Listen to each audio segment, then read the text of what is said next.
Hello and welcome, friends, to the Eerie Conspiracy Theory series, where we briefly uncover things that have been buried beneath our feet. I'm your host, JDG, and this is one of the many conspiracies you may or may not have heard about already. Today, we're going to talk about the Mudflood. Sounds reminiscent of the biblical flood of Noah, but we're talking about cities and even nations being buried underneath mounds of mud as the result of mud that washed in or burst out of the earth like a volcano. It's alleged that this took place in the 1800s, taking out a once famous and prosperous nation called Tartary. It can be found on old maps split into various parts making up Tartaria, a place where advanced technologies were once used. And once this was destroyed, it gave rise to other nations trying to seize world control. They are literally keeping the information covered up so the ancient past is put in whatever form the elite desire, which usually has a malicious purpose.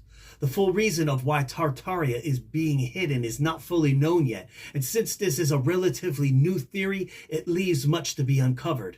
It's said Tartary had technological impacts on the world, and many of the famous buildings we know today are old Tartarian buildings.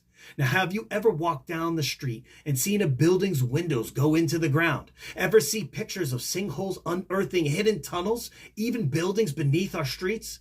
Well, it's well known that civilizations build on top of each other, but the Mudflood theory is different, as it happened so quick and put into place a reset of humanity. Something changed in this time frame, and a world started over, but many mistakes were made covering it up that in our time are being revealed. The Mudflood theory has many rabbit holes, such as the intricate buildings we no longer can reproduce, the orphan epidemic, wireless technology, a missing 1,000 years period, and even to say that the world's fairs were a cover-up to destroy ancient Tartarian buildings to hide the past and build a new world order.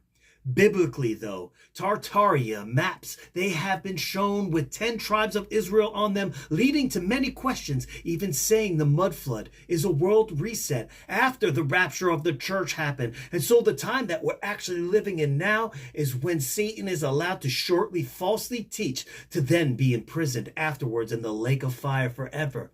Now, this is just a glimpse into this topic. So should you believe what I'm telling you? Well, I'm going to leave that up to you. Until next time, stay prayed up and keep your eyes on Jesus.